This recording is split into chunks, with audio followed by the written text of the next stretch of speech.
Good day, everyone. Is it possible to 36-star the Abyss with only 3-star weapons? I'm not the best Genshin player. I wouldn't even say I'm good at it. But if you know how the game works, you can get smart and creative to achieve the results you want. My account is only 14 months old and I've not spent any money on this account. So why the 3-star weapons only challenge? About 8 months ago, I started to be able to clear the Abyss with 36 stars. The Abyss with the Lectors and the Consecrated Beasts was by far the hardest Abyss up to date. I struggled for days, and finally, getting the 36 stars on that Abyss gave me such a rush. Since then, the Abyss has gotten a lot easier. Thus, I wanted to set myself this challenge. In this video, I'll run you through my team building, character builds, and the actual challenge, with some general Abyss tips. Let me show you the Valka way. The first thing I do when making Abyss teams is to go and check what I can expect from all the Abyss floors. Chamber 1 first half, we have the single target Magu Kenki. On the second half, we have multiple phantasms, constantly affected by Hydro, a Fatubi Mage and some mechs. Chamber 2 on the first half, you have the single target Emperor Fire Crab with a Pyro Shield, meaning we need some Hydro. Second half, you have 3 Aramites and 2 Primus that have a Geo and a Dendro Shield, but not really strong enough to worry about. The final chamber first half has an Aramite with 2 Pyro Fatui Gunmen, followed by 2 mechs. On the second half, you have the new dancing couple boss from Fontaine.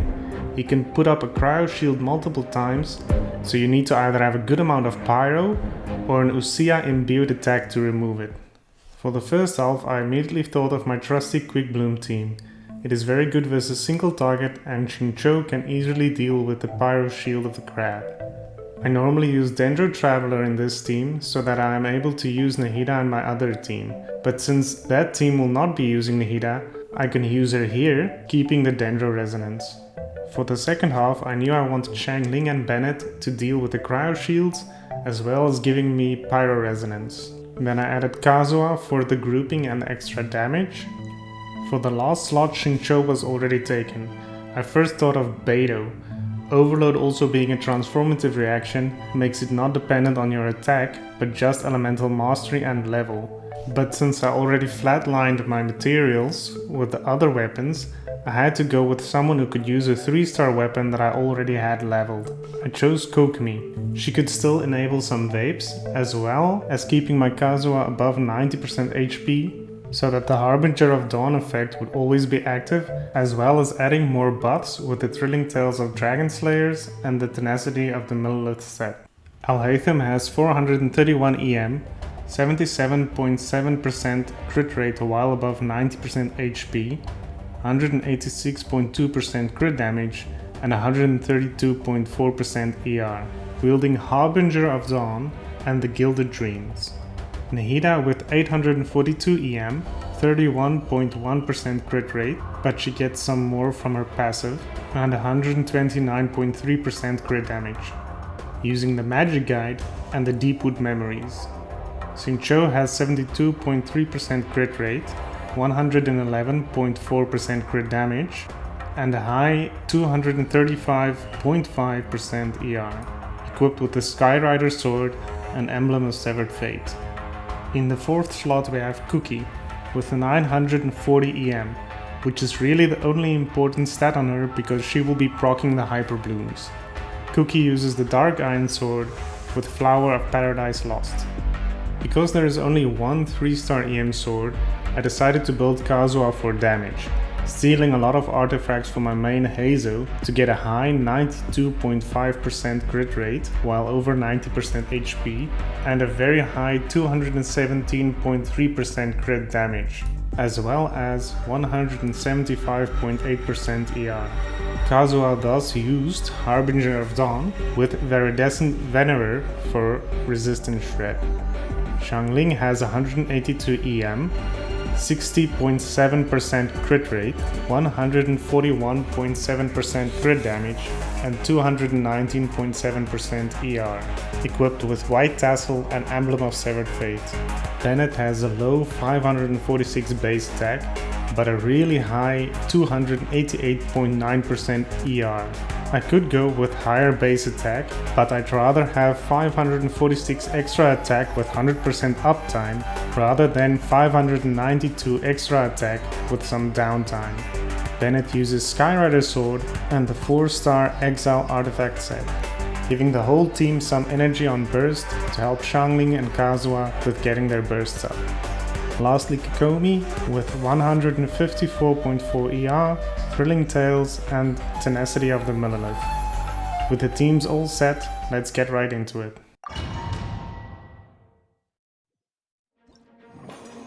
For my first Abyss card, I picked the normal and charge attack damage bonus. Magu Kenki gives me a lot of time to set up.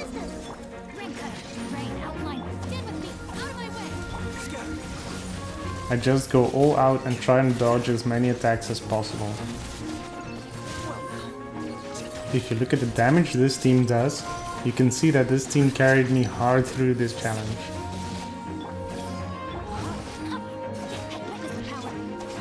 At the end I skill in and charge attack to get full ability stacks on all items, saving my ready burst for Chamber 2.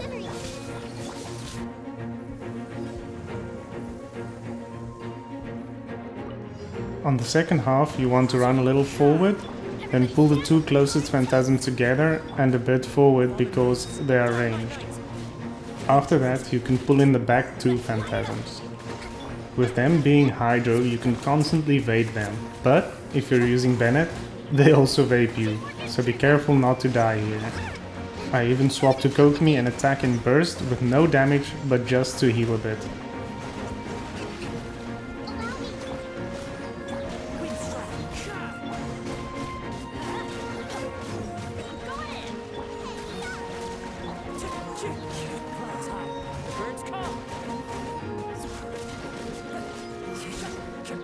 The Fatui Mage has some stagger resistance. If you are able to break the stagger resistance, you can easily move her with your charge attack towards the ranged mech until you can pull them together.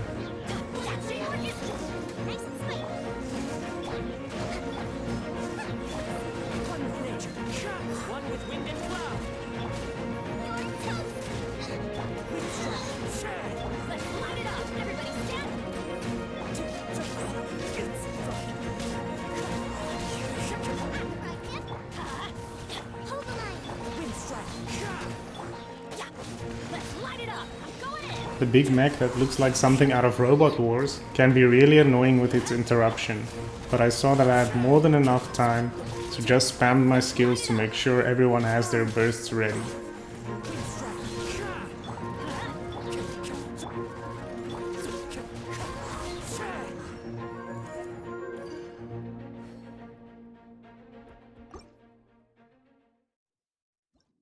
Chamber 2, I picked Character Elemental Skill Damage.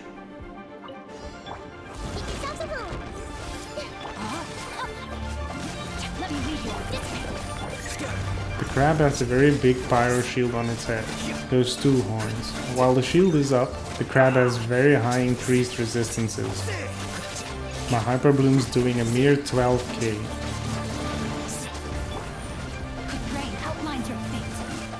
Xingqiu's rain swords are perfect for taking care of this shield.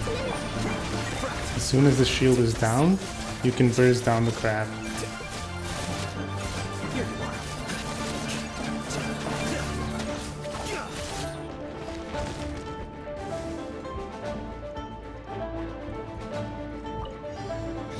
On the second half, you can easily pull the three Eremites together. They can do a lot of damage though, so I spend as much time in burst animation as possible.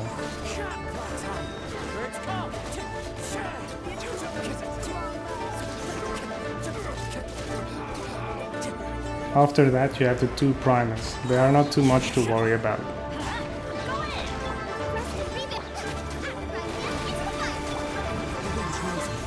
Pyro easily burns through the Dendro shield, and you just have to brute force the GO1.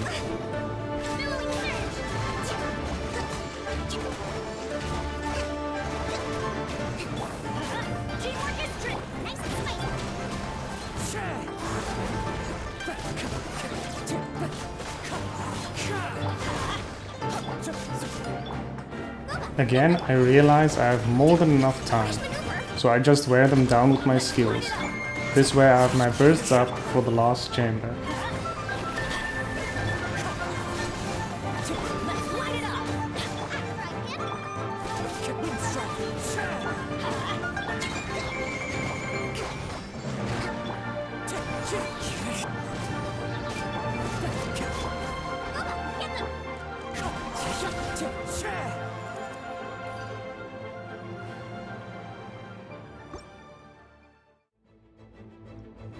The last chamber I picked elemental skill damage again. To start, you want to go to one of the far edges, so that when the Fatui gunman jumps directly away from you, he is jumping towards the others.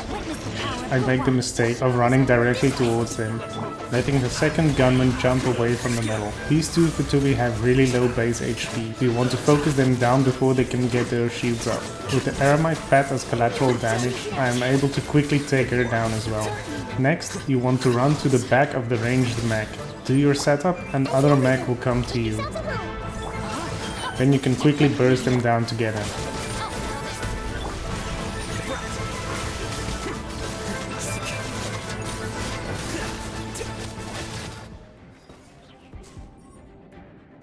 Finally, the last boss.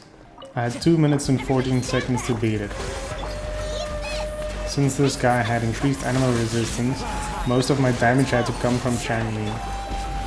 During this fight you will see me get hit multiple times. And because I don't get any particles from dying enemies, you will see me constantly swapping between my characters to spam their skills, trying to generate enough energy to get my bursts up.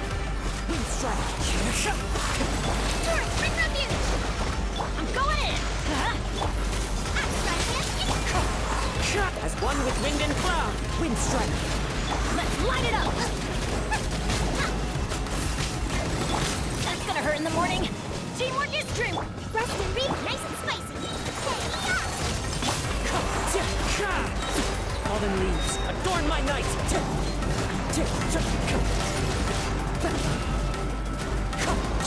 Time to go. I'm going in. Hold the line. Hold on. Get the.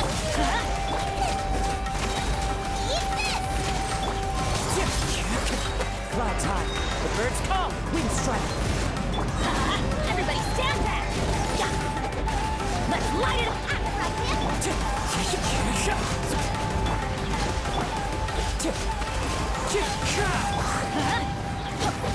I'm going in. As one with wind and cloud. Wind strike. I finish off the boss with 19 seconds to spare. This was a really fun challenge for me.